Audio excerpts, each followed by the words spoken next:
Hoen ikusiko dugu zelan eskriptorioetan gauza jarri, kendu, ikusten duzuen ez orain garbi dago, eta, hainbat gauza jarriko ditugu barnean. Horretarako, gauza jartzeko bi aukera ditugu. Alde batetik, aplikazioetara joan, aplikazioa dira tabletetan, eta aplikazioa dira ordenagailuan esaten den programak, baina tabletean aplikazio itxaraltzen da. Orduan, menura joango gara, guk goian daukagun menura, eta hemen agertuko zaizkigu hainbat aplikaziones, kasu honetan dukiko ditugu Laubider bost, Laubider 6 hogeita lau, da beste 12 bat, hogeita 16 aplikazio tabletak dakartzanak, eta zenbat eta programa edo aplikazio gehiago jarri, guk hainbat eta pantalla gehiago ditugu, beraz, zenbait dugu, ajustes, hau dira lasterbide, hau dira programak, eta pantalla nagusia nahi badugu da lasterbide moduan jartzeko. Adibidez, interesatzen dugu Google Chrome, lasterbidea pantalla nagusian edukitzea. Zer egin behar dugu?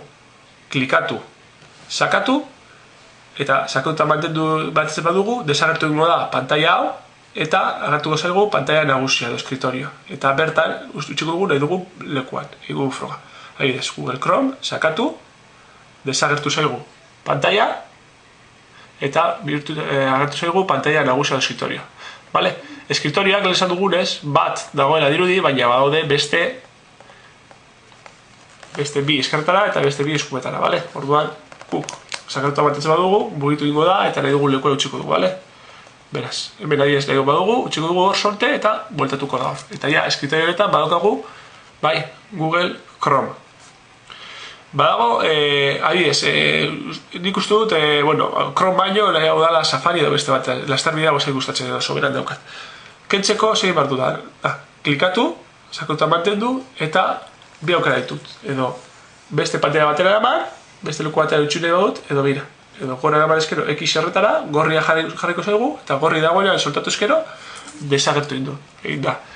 Desagertu da, eskritoretik, segero, menuan jarraitu ditu du, lasterbidea da bakarrik. Ealiko dugu, adiez, galeria. Klikatu, erabako dugu hola, eta beste bat, ez dakite adibidez, erabako dugu kamera. Argazkiekin zer ikusi daukanez, utziko dugu atera, Irudiekin lan egiten badugu adibidez, edo imaginatu bi gauza hauek direla, ez dakit, matematika liburuak, ezta?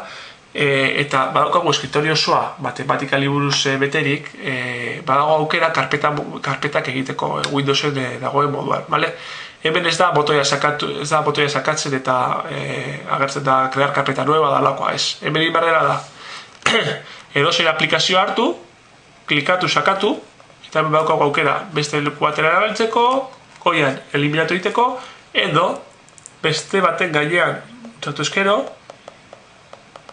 kasu honetan, hor, ikusten duzu, kostatu dit da, apur bat, hor, ikusten da, zelan beste ikonoari, beste irudiari, borobil txiki bat agertu zaion urdin kolorekoa. Beraz, horrek esan nahi du, bi aplikazioa karpeta baten sartuko direla, eta hemen agertzen dira. Gero karpetaren izena, hemen dago tutorial bat, ikusten duzuenez, lehenko aldia da agertzen dudana, beraz, tutorial agertzen da, eta hemen dago karpetaren aplikazioak eta izena jartzeko aukera. Kasu honetan, izena jartzeko, teklatua, ez badaukagu teklatu fizikoa, automatikamente agertuko ditu teklatu digitala edo taktila, eta jarri dugu izen hori, eta badaukagu karpeta hori. Karpeta ez da horrela egongo, horrela dago, nik sakatu dira, normalean, beste leku baten bagaude, karpeta horrela egongo da, eta hainbat aplikazio egongo dira hor. Karpetako aplikazio bat kendu nahi badut, lehengo moduan. Ireki karpeta, klikatu, eta goiko partean, kendu. Egin nahi dudana bada karpeta osoa baztertu, karpeta aukeratu eta kanpora. Beraz honekin, karpetak jarri eta kendu ditugu. Gero, badago ez aukera bat, hau dira lasterbideak edo, aplikazioak eskritorean jartzeko modua edo, ezta? Baina badago ez beste gauza bat, widget izenekoa, hemen agertzen dira, aplikazioak agertzen dira, baina hemen dago widgets, ingelesez dakien dako eta esango du, orduan, hemen goia sakatu eskero, agertu eskigu, programak beraiekin daukaten alako lasterbide normalean esaten dira mugikorrak, bale?